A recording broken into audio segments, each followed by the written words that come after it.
Hi everyone, in this video we are going to be taking a look at the new plastic Witch King set from Games Workshop.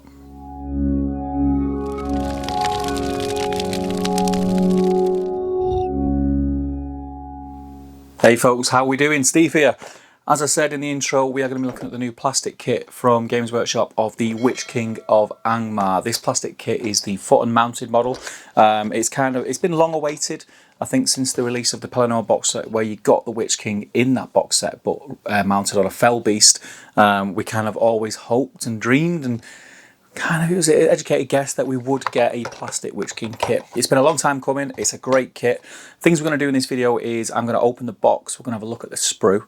I'm also going to show you the model built and painted, and we'll have a little talk about his profile.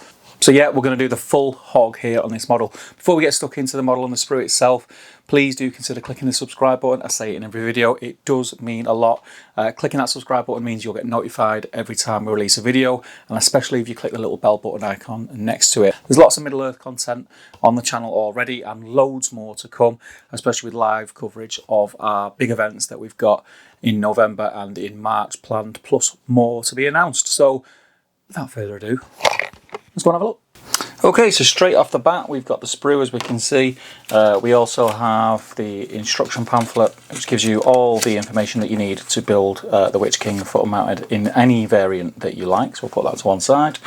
We've got the obvious infantry and cavalry bases. But this is what we want to have a look at, the sprue itself. And as we can see there, the detail is second to none, as you'd come to expect.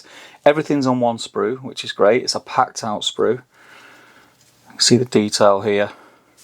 The horse's face straight away jumps at me. That's just absolutely amazing. The detail on the sword, the sort of the blemishes in the blade. I really like it. So, the little dagger, look at this. The detail's class. The tattered cloth on the robes. This all looks far better in hand. I say this all the time, and I'm going to say it again. In hand, it looks far better. Really like it. The detail's great. The top of the crown, the top of the head, is separate with the outer spikes on the crown, which I didn't expect. And there's the hooded version, as you can see.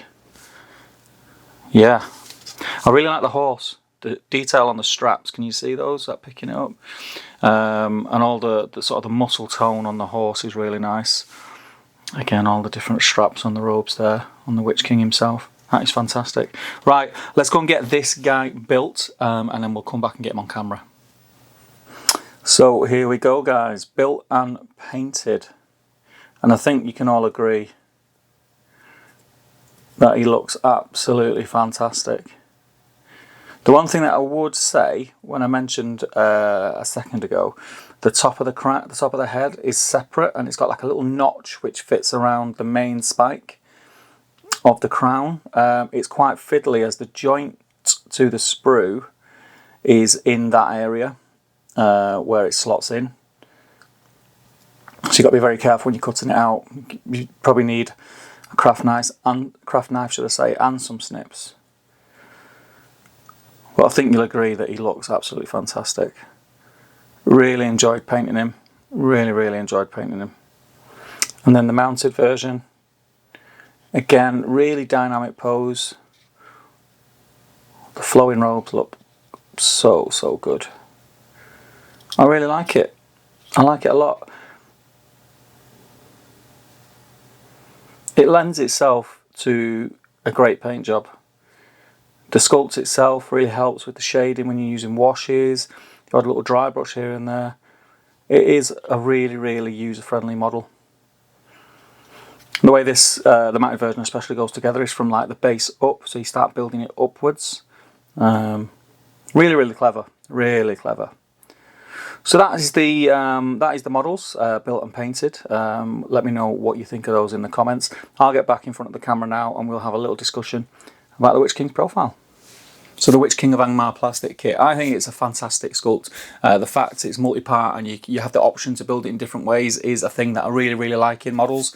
It's something that's fairly new to the Middle-earth range. It's been around for a while in Age of Sigmar and 40k, and it's really nice to see coming over into the Middle-earth range and giving us the options that we want, as well as giving us lots of stuff for conversions in the future. Okay, so that's the model, the sprue, the unboxing, everything like that. I hope you really like that. I hope you like the different format where I get the things painted. I don't know if I'll be able to do that all the time on every unboxing, but it was one model foot and mounted, and I couldn't wait to get some paint on him. So yeah, I thought it looked really, really good. Let me know what you guys think. Right, the profile for the Witch King. The Witch King of Angmar, the cost in points is anything between 70 and 150 depending on your loadout. He's a spirit, he has the Ring Wraith, Mordor, Angmar keyword, he's infantry, and he's a hero of valor. Move 6, fight 5, strength 4, defense 8, 1 attack, 1 wound, courage 6. Where the difference in points that he can cost you comes in is you can have anything between 0 to 3 might, 10 to 20 will, and 0 to 3 fate. When buying the Witch King for your force, decide how many points of might, will, and fate to give him, up to the maximum as shown in his profile, which is what I just mentioned. At his weakest, the Witch King starts the game with no might, no fate, and 10 will points, and costs 70 points. Each extra point of might, will, or fate costs an extra 5 points. So the Witch King with 3 might, 3 fate, and 20 will points will cost 150 points before any of his war gear upgrades. So really usable in many different forces. You can have him as an absolute powerhouse. You can have him as, you know, in lower points and just give him a little bit less might and fate, and just have him as a caster, just bump up his will a little bit. You could have him as basic as you want, but really handy and really unique way of building a profile, and I find it really, really interesting. And you see the Witch King quite a lot. And with the new Fallen Necromancer book due out imminently, I think we might see him a little bit more, because he's going to be in, I'm assuming he's going to be in some more Legendary Legions, or we might get some extra rules for him. So his war gear as standard is heavy armour and a sword. The heroic actions that he has access to are Heroic Resolve, Heroic Channeling, Heroic Strike, Heroic Strength, and Heroic Challenge. The options that you can give him at an extra cost is an Armoured Fellbeast for 70 points, a Standard Fellbeast for 50 points, the Crown of Morgul for 25 points. If the Witch King has the Crown of Morgul, his attack value is increased to 3. Additionally, whilst wearing the Crown of Morgul, the Witch King of Angmar can choose to re-roll 1 dice when making casting or resist tests.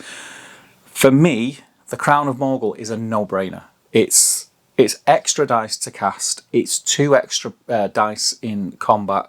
It just makes him an absolute powerhouse. I don't think I would leave the house without the Crown of Morgul. You can also have an Armoured Horse for 15 points, a Standard Horse for 10 points, the Mogul Blade. Once per game, this model's controlling player may declare they're using their Mogul Blade during the fight phase before rolling to wound. If a model is using a Mogul Blade, they must direct all of their strikes against one single target.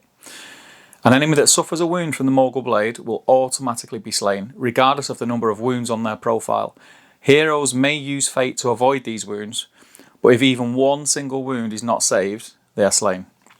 If the model using the Mogul Blade is mounted, they must use the rider's attacks and strength if using the Mogul Blade. So this is really good for taking out heroes, especially if you've already kind of made them use some fate, because this can be blocked with a fate roll. You can only use it in 1 combat per game, and you have to declare it at the beginning of the combat. You can't just inflict a wound and go, oh, I'll say that's with the Mogul Blade. You have to declare it. So there's a little bit of thought goes into it, but that is great. That's a great hero killer.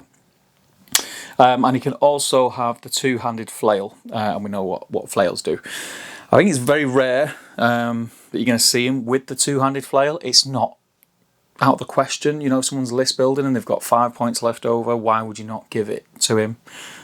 Just in case, you know, it's just a 2-handed weapon. His special rules are the Harbinger of Evil, Terror, and the Will of Evil. So Harbinger of Evil and Terror together are a great combination.